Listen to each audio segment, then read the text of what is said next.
Bonjour, bienvenue sur Les Livres s'enchaînent. Aujourd'hui, je vous présente Quitter Paris de Stéphanie Arck, paru aux éditions Rivage. Alors, c'est un petit roman, mais dans lequel il y a pas mal de choses à dire. La narratrice s'interroge. Faut-il quitter Paris ou rester dans la capitale ? Alors, ce qui motive son interrogation, c'est son désir d'avoir un chien et de pouvoir le promener ailleurs que sur les pavés parisiens et de pouvoir aussi lui permettre de s'ébattre dans un jardin. Et ce qui motive aussi son envie de quitter la capitale, c'est son besoin de faire du sport et de pouvoir faire du sport ailleurs que sur le périphérique dégueulasse, dans les parcs surpeuplés et dans les salles de sport bondées. Alors la narratrice fait du télétravail, donc qu'elle vive à Paris, Nantes, Angers, Strasbourg, ça n'a aucune importance, sauf que en quittant la capitale, elle n'a plus la possibilité de se rendre au bureau et de pouvoir rencontrer ses collègues sitôt qu'elle en éprouve le besoin. Elle devient donc un travailleur isolé. Puis elle quitte aussi son cercle d'amis et tous les bénéfices culturels qu'offre la capitale. Le ton est assez railleur, ça m'a plu. L'écriture est percutante, directe, efficace. Globalement, c'est écrit à la première personne du singulier comme du pluriel. Et parfois, c'est écrit à la deuxième personne du singulier et du pluriel aussi, et ça donne un ton assez sentencieux. On ne peut même pas parler d'écriture contemporaine. Stéphanie Arck est passée au-delà. Elle a enjambé l'écriture contemporaine pour adopter une écriture libre. Alors, ne vous méprenez pas, Stéphanie Arck sait écrire. D'ailleurs, je vais vous faire une petite lecture de la page 55 parce que j'ai remarqué, contre toute attente, que vous aimez bien quand je fais des petites lectures et que mon temps de visionnage de mes vidéos est meilleur lorsque je fais une lecture. Puis, abonnez-vous à ma chaîne.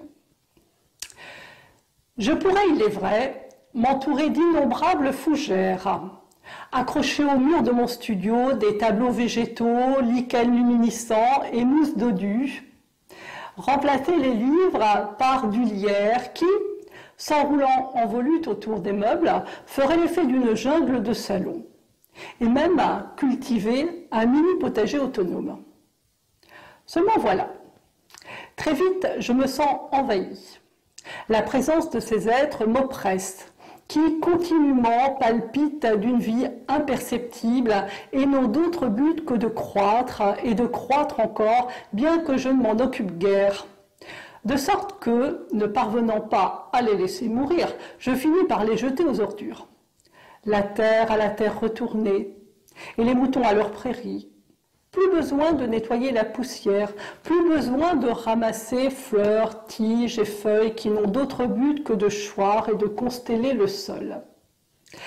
Alors, ce roman est d'un genre assez inclassable. Certains ont parlé de roman collage, parce que nous trouvons, voyez-vous, des choses comme ça dans le texte. C'est constellé de petites, voyez-vous, regardez, je vais vous en montrer d'autres. Voilà, on a vraiment non seulement une écriture libre, mais aussi une typographie qui est libre.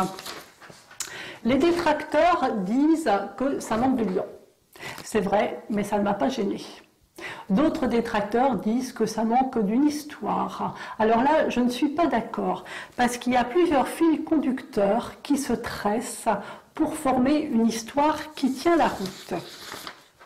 Moi, je parlerai plutôt de romans en palier. L'auteur aborde plusieurs sujets. Les races de chiens, le sport, la nature. Il n'est pas question de thème, mais de sujet. L'auteur nous emmène sur un palier, on va dire le palier race de chien. Ensuite, on grimpe une volée de marche et on se retrouve sur le palier sport. On explore le palier sport, on regrimpe une autre volée de marche, on se retrouve sur le palier nature, on explore le palier nature, on redescend au palier initial et ainsi de suite. Ce qui donne un ensemble fantaisiste et original. Moi, j'ai bien aimé lire ce roman et je vous encourage à lire Quitter Paris de Stéphanie Arck. Je vous remercie d'être passé sur Les Livres s'enchaînent et bonne lecture à tous.